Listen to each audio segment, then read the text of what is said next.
जय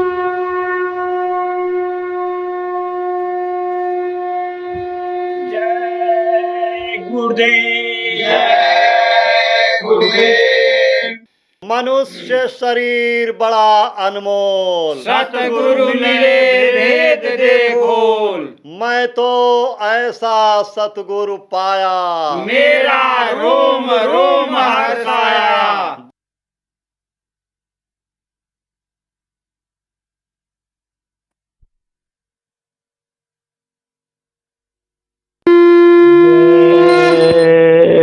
गुरुदेव।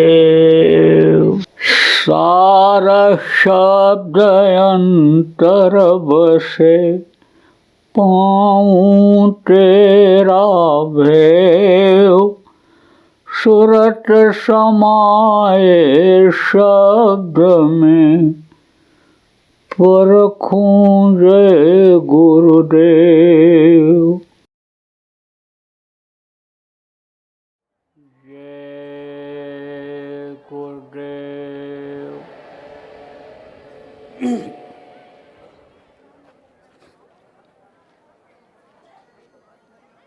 सर्वसमर्थ सर्वत्र स्मरणीय परम पूज्य गुरु जी महाराज,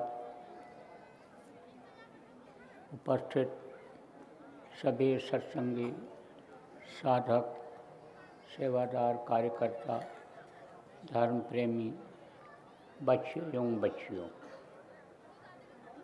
आज साल 2023 का अंतिम दिन 31 दिसंबर 2023 मध्याह्न के बेला आश्रम उज्जैन में आप लोगों के दर्शन का अवसर गुरु महाराज ने दिया। आज के दिन का यह दर्शस्पर्श और यह सत्संग नामदान इस साल का आखिरी है। रात को 12 बजे अंग्रेजी तारीख के हिसाब से 12 बजे के बाद 1 तारीख लग जाएगा, नया वर्ष शुरू हो जाएगा। फिर कोई भी कार्यक्रम होगा तो नए वर्ष में होगा। यह साल कैसा निकला, आज आपको देखना है कि हमने इस साल में कितना अपराध किया, कितना हम झूठ बोले, कितना हमने बेईमानी किया, कितना हमने ठगी किया, कितना धोखा दिया, कितना अन्य गलत काम किया। और अगर नहीं किया तो आज के दिन ये संकल्प बनाओ कि अगले साल भी नहीं करेंगे। और जो पीछे किया उसके उस प्रभु से, हमारे गुरु महाराज के इस स्थान से, गुरु महाराज से माफ़ी मांगो, प्रभु से माफ़ी मांगो कि आप हमको माफ़ कर दीजिए। और अब हम तौबा करते हैं, कान पकड़ते हैं, अब हम ऐसी गलती नहीं करेंगे। जान में गलती हो जाती है और अनजान में भी गलती हो जाती है। आप ये समझो कि जान करके आदमी जब गलती करता है तब उसकी सख्त सज़ा मिलती है, और अनजान में गलती हो जाता है तो उसकी माफ़ी हो जाती है। आप ये समझो कि साधारण पाप होता है और कारण पाप होता है। साधारण पाप किसको कहते हैं? जैसे झूठ बोल दिया और झूठ बोल करके किसी की जान बचा लिया, झूठ बोल करके किसी को भोजन करा दिया, आत्मा की तृप्ति उसकी हो गई, दुख को दूर कर दिया। झूठ तो झूठ होता है, पाप तो लगता है। सांच बराबर तप नहीं कि झूठ बराबर पाप। पाप तो लगता है लेकिन वो क्षम्य होता है। थोड़े से ही तकलीफ में ही क्षमा हो जाता है। जैसे छोटे मोटे पाप जो बन गए, अब आप यहाँ पर आए, हाथ पैर आँख कान से गलती हो गई, अब यहाँ पर आए, आपने एक तरह से शरीर को कष्ट दिया, इन अंगों को तकलीफ दिया, तो उससे क्या हुआ? आपके कर्म कटे तो उसकी माफ़ी हो जाती है। लेकिन एक कारण पाप होता है कि जान करके और फिर गलती किया। जैसे किसी को फांसी होने जा रही है और झूठ बोल करके उतरवा लिया फांसी से, जान बच गई, तो वो साधारण पाप में माना जाएगा। और अगर झूठ बोल करके फांसी लगवा दिया, मरवा दिया, कटवा दिया, तो वो क्षम्य नहीं होता है, उसका प्रायश्चित करना पड़ता है। कर्मों की सजा इसी शरीर से भोगना पड़ता है, और समय अगर पूरा हो गया तो फिर आत्मा को भोगना पड़ता है। जब ये शरीर छूट जाता है तो जीवात्मा को पिशाच के शरीर में बंद करके और ले जा करके यमराज के दूत यमराज के आदेश के अनुसार सजा देते हैं। तो प्रेम गुरु दयाल होते हैं। गुरु महाराज बहुत दयालु थे, बहुत लोगों के पाप को उन्होंने नष्ट किया, खुद लोगों की तकलीफ़ों को बर्दाश्त किया, लोगों को उपाय बताया, नहीं लोग कर पाए तो उनके पाप को खुद अपने शरीर से भोगे। तो गुरु की दया अब भी जारी है। आप जो गुरु महाराज के नामदानी हो, इस बात को समझ लो कि हाड़ मांस के शरीर का नाम गुरु नहीं होता है। गुरु एक पावर होती है, शक्ति होती है, वो शक्ति कभी भी ख़त्म नहीं होती है, और वो ऐसी शक्ति होती है कि जो शक्ति के भंडार से नीचे उतरती है। शक्ति ताकत का भंडार कहाँ है? सत्पुरुष के पास है, अकाल पुरुष के पास है, जो इस मृत्यु लोक में जन्म ले लेते हैं, जो सबके बाप हैं। साहब सबका बाप है, बेटा काहू का नाय, बेटा होकर जो जन्मे सो तो साहब नाय, वो सबके पिता हैं। तो उनके पास शक्ति होती है, और वो शक्ति कभी ख़त्म नहीं होती है। मनुष्य शरीर में जब रहते हैं तो शक्ति तो रहती रहती है, फिर जब जाने को होता है तो वो शक्ति दूसरे को देकर चले जाते हैं। लेकिन जब उस शक्ति के भंडार में वो पहुंच जाते हैं, निज धाम निज घर पहुंच जाते हैं, आत्मा उनकी पहुंच जाती है, तो वहाँ से शक्ति देने में उनको संकोच नहीं होता है। देखो, किसी के पास 10 रुपया हो और किसी के पास लाख रुपया हो, तो 10 रुपया जिसके पास है वो तो एक रुपया 10 आदमियों को देगा, और जिसके पास लाख रुपया है वो तो एक रुपया देगा तो लाख आदमी को दे देगा। ऐसे ही समझ लो, जितने भी गुरु के समर्थ गुरु के शिष्य होते हैं, गुरु जब चले भी जाते हैं तो देने में वो कोई संकोच नहीं करते, कसर नहीं छोड़ते हैं। का धरणी जहाँ लो देखे तहलो सब भिखार, और दाता केवल सदगुरु देख न माने हर। धरती पर जहाँ तक देखो सब भिखारी हैं, सब मांग ही रहे हैं। जिससे आदमी मांगता है वो भी किसी न किसी से मांगता रहता है, वो दूसरे से मांगता है, तीसरे से मांगता है। जिसके पास भरा भंडार है, रुपया पैसा पद पोस्ट का जो पावर है, वो किससे मांगता है? उस प्रभु से मांगता है कि हमारा ये बनाए रखिए, हमारे पास ये धन बराबर रहे, देते रहो, बरकत होती रहे, हम भी बांटते रहें, देते रहें इनको। वो भी मांगता है। तो देने वाला तो दूसरा होता है। यहीं आपके राजस्थान में सीकर जिला है, वहाँ पर एक दानी हुआ, सोहनलाल दुग्गल। तो जब वो दान करता था तो सिर को ऐसे नीचे किया रहता था, और शाम को 1 घंटा बैठता था दान देने के लिए, और जितना उसके पास रहता था सब दे देता था, और शाम को बांटने से पहले उसके पास आ जाता था। कभी भी बांटने के समय पर पैसे की कमी उसके पास नहीं रही। कारण क्या रहा? लक्ष्मी खुश रहती है। अच्छे काम में जब आदमी खर्च करता है तो खुश होकर के रुक जाती हैं और नहीं तो खिसक जाती हैं। जुआरी के पास कभी रुकता है पैसा? शराबी के पास कभी रुकता है? नहीं रुकता है। चोर लाता है चुरा के, लाखों लाख लाता है, सब खर्च हो जाता है। एक चोर पकड़ा गया, कहा क्यों चोरी करते हो, कितना चोरी किया होगा? बोला करोड़ों की। तो कहा कि तो पैसे कहाँ हैं? अरे सब चले गए। पैसे अगर होते तो क्यों चोरी करते? तो नहीं रुकता है। लेकिन दान किए धन ना घटे कहा गया। जो सहाय रघुवीर स्वामी पक्षी के पिए, घटे न सरिता। उदाहरण देकर इसलिए समझाता हूँ कि आप ये न कहो कि अपने मन से बता रहे हैं सब। तो जब दान देने लगता था तो सिर को नीचे करता ऐसे, सोहनलाल दुग्गल, और ऐसे उठा उठा करके देता जाता था, ऐसे ऐसे। तो उस समय लोग विद्वान होते थे, पढ़े लिखे होते थे, विद्वता होती थी।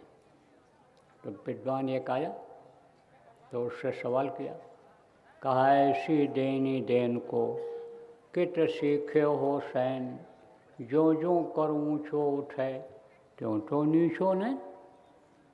जैसे जैसे हाथ तुम्हारा उठ रहा है वैसे वैसे तुम्हारा सिर नीचे झुकता चला जा रहा है। ये देनी तुमने कहाँ से सीखी? तब उसने कहा, देनहार कोई और है, देत रहत दिन रैन, और लोग भरम मुझ पर करत, तासो नीचो नहीं। देने वाला दे रहा है तो मैं बांट रहा हूँ। लोग कह रहे हैं सोहनलाल दे रहा है, सोहनलाल दे रहा है, सोहनलाल दे रहा है, इसलिए मैं मारे शर्म के सिर को नीचे कर लेता हूँ कि देने वाला दे रहा, मैं बांट रहा हूँ और श्रेय हमको दे रहे हैं। कहा गया ना, माया है जगदीश की अपना कहे गंवार, सपने उपायो राजधन जात न लागे वार। यह माया है। कौन सी माया? यह संसार, यह दुनिया माया के पसारे में है। हर चीज़ में माया है। कहा गो गोचर जहाँ मन लग जाई, सो सब माया जानो भाई। जहाँ तक मन जाता है, जिस भी चीज़ में मन जाता है इस वक्त पर आदमी का, वहाँ तक माया का पसारा है। चाहे रुपया पैसा हो, और चाहे पुण्य पाप हो, और चाहे ये समझो घर मकान हो, चाहे ये मान प्रतिष्ठा इज्जत हो, कुछ भी हो, लेकिन ये सब माया के अंतर्गत ही आते हैं। तो ये जितनी भी चीज़ें माया के अंतर्गत हैं, माया के श्लोक में हैं, ये सब नाशवान हैं। यह सब थोड़े समय के लिए मिला है हमको, आप कि तुम खर्च करो, जो रुपया पैसा आवे खर्च करो। तुमको ये शरीर मिल गया है, चाहे तो इससे भक्ति कर, चाहे तो पाप कमाए, तो चाहे इससे भक्ति कर ले मनुष्य शरीर से, और चाहे इससे तो पाप कमा। यानी समझो कि तुझको पूरा अधिकार दे दिया गया है। अब यह है कि जो सत्संग सुनते रहते हैं उनको अच्छे बुरे का ज्ञान रहता है तो बुराइयों से बचे रहते हैं। जिनको सत्संग नहीं मिलता है बुराइयों में फंस जाते हैं। तो कहा यह थोड़े समय के लिए मिला है, और ये सारी चीज़ें तुम्हारे आँखों से आँख बंद होते ही ओझल हो जाएंगी, चली जाएंगी। और इसको तो अपना कह रहा है। आप देखो, इलेक्शन जीते, बहुत खुश हुए, और जब उतर गए तो रोते हुए उतरे। वहाँ जहाँ रहे, जिस कुर्सी पर बैठे, आप ये समझो कुर्सी भूल नहीं रही, वो शान शौकत भूल नहीं रहा है। जब लड़का आया, जब बहू आई घर में, लड़की आई ससुराल से, तो कितनी खुशी हुई।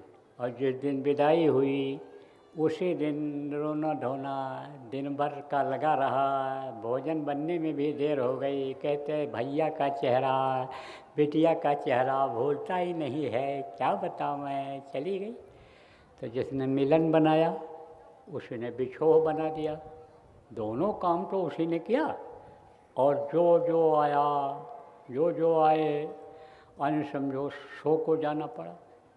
जो आए आप समझो कि सबको जाना पड़ा। मनुष्य शरीर में जो आए, तो आप ये समझो प्रेमियों कि ये माया का पसारा है, इसको अपना नहीं समझना चाहिए। अब आप समझो कि आदमी को मैं बता रहा था कि आदमी आदमी के आगे हाथ फैलाता है, आदमी आदमी से मांगता है। और आजकल तो लोग पेड़ से मांगते हैं, क्योंकि लोगों ने मान्यता दे दिया कि यही भगवान है। पत्थर रख दिया, फूल पत्ती चढ़ा दिया, तेल सिंदूर लगा दिया, धूप अगरबत्ती वहाँ कर दिया, प्रसाद चढ़ा दिया, बोले यही भगवान है, यही देंगे, यही देवता तुमको सब कुछ दे देंगे। न जो बोलें न डोलें, कुछ भी कहो कुछ भी न सुने, कुछ भी अनी समझो मांगो न दे पावें, उनको लोग भगवान मान लिए। वो क्या देंगे? कौन देता है? अरे कोई जिंदा है वही तो देता है। कोई मर गया और उससे कोई चीज़ मांगो तो कहाँ से देगा तुमको? अरे कोई मदहोश पड़ा है, होश में नहीं है, तो वो तुमको कहाँ से देगा? तो देता है कौन? जो समर्थ गुरु होते हैं, सच्चे गुरु वक्त के होते हैं, वो देते हैं। उनको कौन देता है? जो सबको देता है, सृजनहार, जो उनके गुरु यानी समर्थ होते हैं, वो ही देते हैं। शरीर छोड़कर तो प्रेमियों गुरु महाराज चले गए, लेकिन समझ लो कि आपके ऊपर जो नामदानी हो गुरु महाराज के, गुरु महाराज का हाथ अब भी है। तो गुरु महाराज से आज आप लोग इस साल में जो भी कर्म बने आपके, उस बुरे कर्म जिसको आप समझ पाए अभी तक, लेकिन इंद्रियों के भोग में सुख के लिए, मान सम्मान के लिए उसको आप करते रहे, तो अब उसको भूलो, सुख को, उस सुख को। आत्म सुख की चिंता करो, और आत्म सुख जब मिल जाएगा, आनंद मिल जाएगा, तो ये सुख सब फीका पड़ जाएगा, ये समझो मिट्टी की तरह से हो जाएगा। तो उसको तो आप भूलो और अपने अपने गलती की माफ़ी मांगो, न दोहराने का गलती को गुरु महाराज से प्रार्थना करो कि हमको शक्ति दो, भक्ति दो कि हम उन गलतियों को दोहरावें नहीं। और नए वर्ष में जो भी आदेश आपको गुरु महाराज का मिला है, जो भी आपको वक्त का संदेश है, वक्त का आदेश है, उसका आप सब लोग पालन करो। नया वर्ष लग जाएगा, कल चालू हो जाएगा, सुबह जब मुलाकात होगी तब नए वर्ष में होगी। आज सोओगे तो इस वर्ष में, और उठोगे तो दूसरे वर्ष में, एक दूसरे से जय गुरुदेव होगा।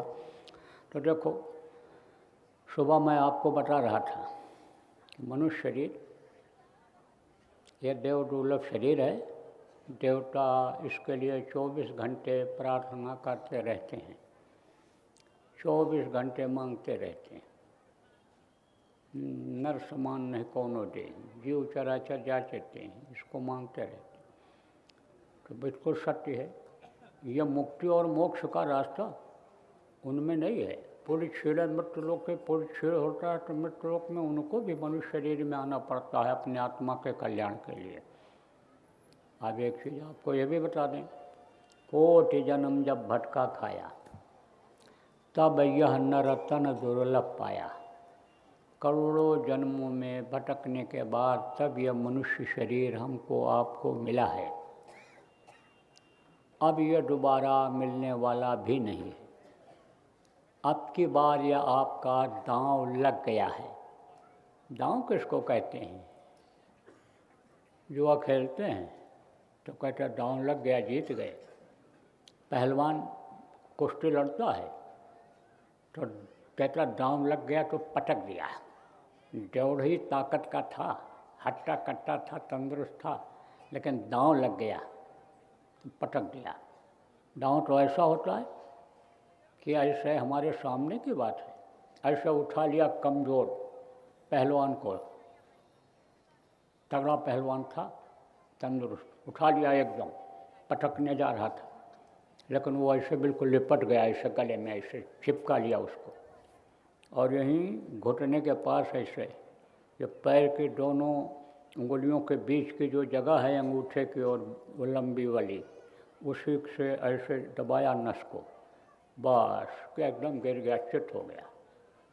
उठाया कि तुरंत चित्त देखा लोगों ने, उठाते तो देखा और ये दिमाग में आया लोगों की अभी पटकेगा इसको और इसके सीने पर चढ़ बैठेगा, लेकिन उल्टा हो गया। वो जो कमज़ोर था वो चढ़ करके सीने पर बैठ गया। वाह वाह वाह वाह वाह होने लगा। तो क्या लग गया? दांव लग गया। हार रहे थे, बराबरी में मैच छूट रहा था और 2 मिनट के समय में पेनाल्टी कॉर्नर होता है। जो लोग आप खेल जानते हो, देखते हो, तो पेनाल्टी कॉर्नर में मार दिया गोल, जीत गए। बोला दांव लग गया। ऐसे ही दांव लग गया। आप ये समझो पग में अटके हो आए, दांव लग गया और रास्ते में बिल्कुल खड़े हो आप। जैसे बॉर्डर होता है, सीमा होती है, तो इधर दूसरे देश का होता है, दूसरे उधर का है। जैसे गांव की सीमा हो, ज़िले की सीमा हो, तो एक ऐसी लाइन रहती है। इधर रहोगे तो अपने देश में रहोगे, उधर चले जाओगे दूसरे देश में। इधर रहोगे तो अपने खेत में रहोगे, और एक पैर उठा करके उधर रख दो तो दूसरे के खेत, दूसरे की ज़मीन में चले जाओगे। ऐसे ही पग में अटके हो आप। पग में हो, बिल्कुल एक पग रखना है। और अब की पासा ना पड़ा तो फिर 84 जाए, लख 84 भरम कर। और पग में अटके हो आए, अब की पासा ना पड़ा तो फिर 84 जाए। अब की बार अगर नहीं चेते, अब की बार अगर मनुष्य शरीर के बारे में नहीं समझ पाए, अब की बार आत्मा परमात्मा के बारे में अगर नहीं समझ पाए, तो फिर 84 का चक्कर काटना पड़ जाएगा। कीड़ा मकोड़ा, सांप गोजर बिच्छू के शरीर में, पशु पक्षियों के शरीर में जाना पड़ेगा। डाल दिए जाओगे पानी में ही पूरी ज़िंदगी बीत जाएगी। आसमान में उड़ते उड़ते ही पक्षी बन जाओगे, तब पूरी ज़िंदगी ख़त्म हो जाएगी। सांप बन कर के घूमते रहोगे, बिच्छू बन कर के घूमते रहोगे, जान बचाते रहोगे, छोटे छोटे जानवर बना दिए जाओगे। शेर चीता भालू से छिप करके जंगलों में रहोगे, कभी खाने को मिलेगा कभी नहीं मिलेगा। पक्षी बन जाओगे। जब राजस्थान के पक्षी को गारंटी रहती है कि पानी मिल ही जाएगा, अपने को पानी नहीं मिलता है आदमी को, उनको क्या पानी पिला पाएगा? बेचारे किसी तरह से जीते हैं।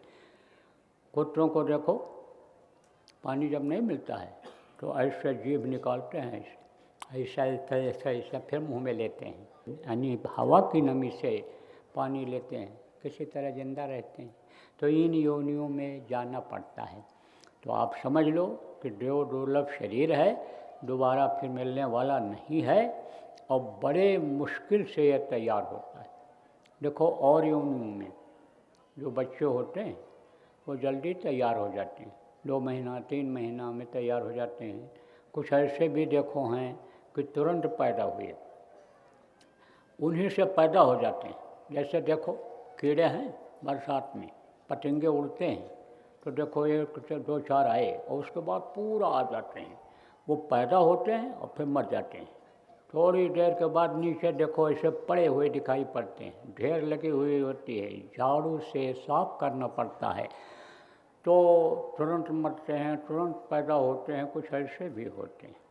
लेकिन मनुष्य का बच्चा 9 महीने में माँ के पेट में बनकर तैयार होता है, और माँ के पेट में बड़ी तकलीफ़ होती है। कोई भी बच्चा हो, किसी का भी हो, तो जेल खाना हो, चाहे छोटा हो चाहे बड़ा हो, तो जेल खाना तो जेल खाना ही होता है। चाहे आप थाने के लाकर में बंद कर दिए जाओ, चाहे तहसील के लाकर में कर्जा न दे पाओ बंद कर दिए जाओ, तो भी आप जेल में हो। और बड़े बड़े जेल जो हैं, यौदा का जेल, अन्य जेल, तिहाड़ का जेल, और ये सब बड़े बड़े जेल हैं, उनमें आप बंद कर दिया जाओ तो भी तो जेल में ही रहोगे। तो चाहे हाथी के पेट में बच्चा बने, चाहे घोड़ा के पेट में बने, चाहे आदमी के घोड़ी के पेट में बने, चाहे आदमी के यानी पेट में, माँ के पेट में, औरत के पेट में बने, तो आप समझो कि तो भी जेल में तो है ही। तो 9 महीने पड़ा रहना पड़ता है, सिर नीचे और पैर ऊपर रहता है। और माँ के पेट की आग बराबर तपाती रहती है। अगर कुछ तेज खा लिया, मिर्ची तेज खा लिया, गर्म चीज़ खा लिया, तो वो जैसे माँ को जीभ में लगती है ऐसे बच्चे को पेट में लगती है वो तीखी चीज़, वो नमकीन चीज़, वो जो नुकसान करने वाली चीज़ है, उसको जो नुकसान करने वाली चीज़ है वो बच्चे को लगती है, क्योंकि माँ की शक्ति से ही पेट में बच्चा पलता है। आप समझो प्रेमियों कि माँ के पेट में कौन शक्ति रहती है? जन्म, अष्ट प्रणामी, वृद्ध और क्षीण, ये शक्तियाँ हैं।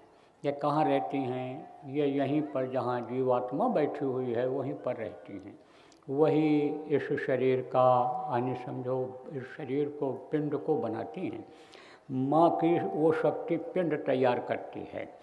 आप समझो प्रेमियों कि जन्म शक्ति का काम क्या है? रज और बीज को इकट्ठा कर देना। अब ये भी आपको बता दें बीच में कि रज और बीज बनता कैसे है।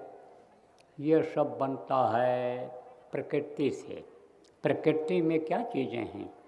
ये जो जल, पृथ्वी, अग्नि, वायु और आकाश है, यही प्रकृति के विशेष रूप से अंग हैं।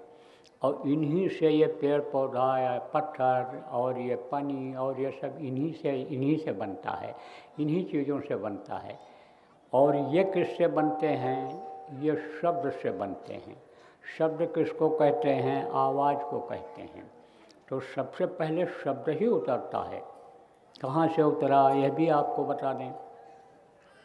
धुरधाम जिसको कहते हैं, धुरधाम किसको कहते हैं? धुरी, जहाँ से अन्य सब जुड़े हुए हैं, जितने भी हैं सब जुड़े हैं। कैसे ये जुड़े हैं? जैसे कहीं नहीं समझो कि कोई यानी समझो खिलौना हो बच्चे का, तो ऊपर से ऐसे लटका देते हैं और पंखुड़ियाँ उसमें रहती हैं और वो हवा लगता है तो चलती रहती हैं, हिलती रहती हैं। पंखा घर में रहता है तो पंखा की पंखुड़ियाँ ऐसे चलती रहती हैं और वो कहाँ से? धुर से जुड़ा रहता है, एक जगह से जुड़ा रहता है। ऐसे ही ये पूरी दुनिया, ये धरती और दुनिया, और यही नहीं स्वर्ग और वैकुंठ, ये सब चलते रहते हैं, सब ऐसे घूमते रहते हैं ऐसे सब। और जुड़े कहाँ से हैं? धुरधाम से।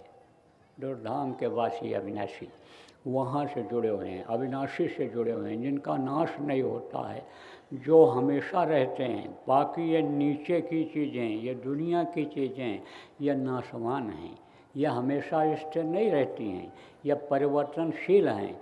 यही कारण है, देखो रात दिन आता है, सवेरा आता है, तारीख बदलती है, दिन बदलती है, बच्चा पैदा होता है, बड़ा होता है, जवान होता है, बुढ़ा होता है, मर जाता है।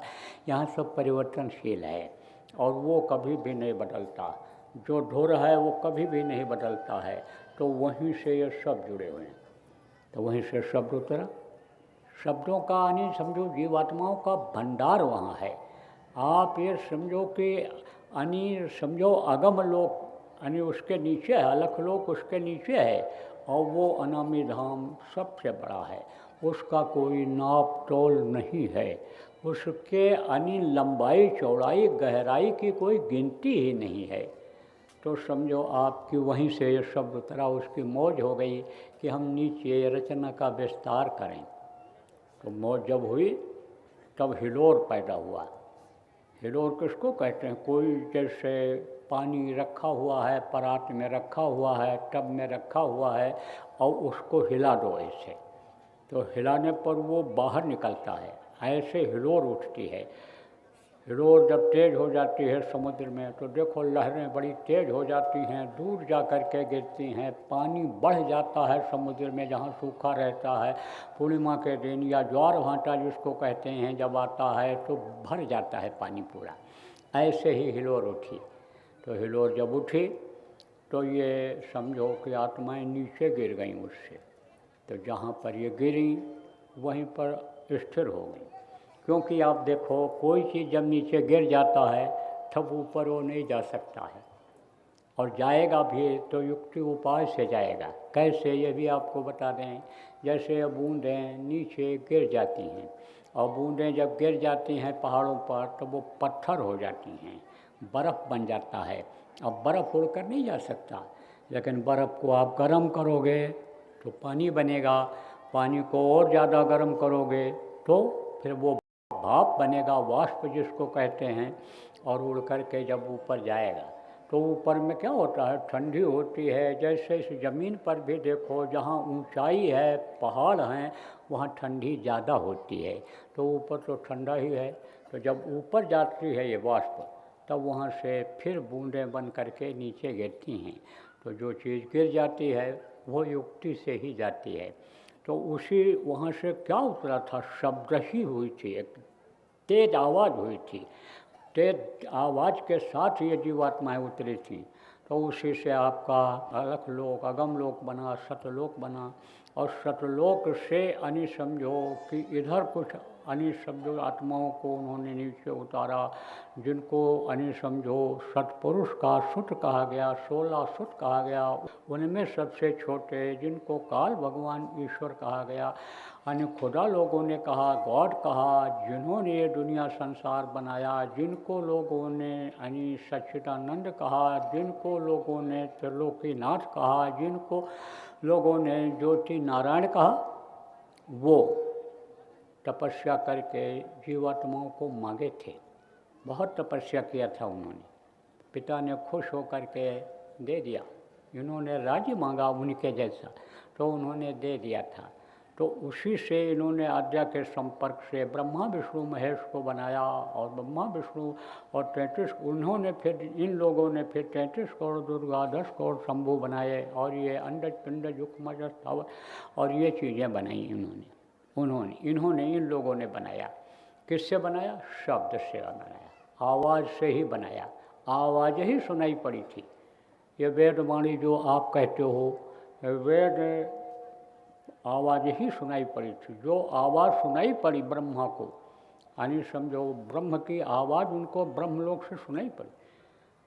ब्रह्म ने क्यों यानी समझो कि ये आवाज़ सुनाई, क्योंकि जिन्होंने ये दुनिया बनाया वो यानी समझो मालूम नहीं उनको था कि किस तरह का विधान बनाया जाएगा इनको चलाने का। सुबह आपको बताया था कि आत्माएं सब पहले चली जाती थीं सतयुग में, अपने घर मालिक के पास पहुंच जाती थीं, सतयुग योगी सब विज्ञानी। लेकिन जब अनि पाप पुण्य का ये बंधन हो गया और फंस गए, तो नरकों में जाना पड़ गया। तो समझो कि अनि आवाज़ जब लगी तब उसने भेजा। तो ये इनको अनि ज्ञान इतना नहीं था कि यह पाप पुण्य का विधान बना दिया जाए। तब इन्होंने अपने ऊपर के स्थान से, ऊपर के मालिक से, ब्रह्म से ये प्रार्थना किया कि आप हमारा संविधान बना दीजिए हमारे देश का। जैसे दूसरों की मदद कोई ले ले, इस देश का संविधान न बना पावे, न कुछ समझ पावे, दूसरे से मदद ले ले यहाँ इस धरती पर, इसी तरह से ऊपर का भी संविधान के बारे में उन्होंने उनसे कहा। तब उन्होंने आवाज़ सुनाई। किसको सुनाई? ब्रह्मा को सुनाई पड़ा। और ब्रह्मा को फिर पिता ने, ब्रह्मा के जो पिता हैं जिनको ईश्वर काल भगवान कहा गया, उन्होंने आदेश दिया ब्रह्मा को कि अब तुम जो ऋषि मुनि सतयुग में तपस्या कर रहे हैं उनको सुना दो, और वो लोगों को बता दें, वो सुना दें कि ये संविधान बन गया है। अच्छा का अच्छा फल और बुरा का बुरा फल। और बुरा करोगे तो तुमको कर्मों की सज़ा भोगनी पड़ेगी। यह सब तुम उनको बता दो, यह सब तुम उनको बता दो कि मनुष्य को किस तरह रहना चाहिए, किस तरह व्यवहार करना चाहिए, किस तरह से एक दूसरे की मदद करना चाहिए, सेवा क्या होता है, सत्य क्या होता है, यानी प्रेम क्या होता है, परोपकार क्या होता है, ये सब बता दो। जय गुरुदेव। सरकारी व गैर सरकारी अनुदान के लिए बिना सत्संगियों के सहयोग द्वारा जनहित के कार्यों में लगी हुई बाबा जय गुरुदेव धर्म विकास संस्था का मुख्यालय पिंगलेश्वर रेलवे स्टेशन के सामने मक्सी रोड, उज्जैन, मध्य प्रदेश में है। यहाँ पर सत्संग व नामदान का कार्यक्रम होता रहता है। अतः आप श्रोताओं से अनुरोध है कि बाबा उमाकांत जी महाराज के आश्रम उज्जैन एक बार परिवार सहित जरूर पधारिएगा। आपके सुझाव के लिए व्हाट्सएप नंबर 9575 600700। जय गुरुदेव, जय गुरुदेव।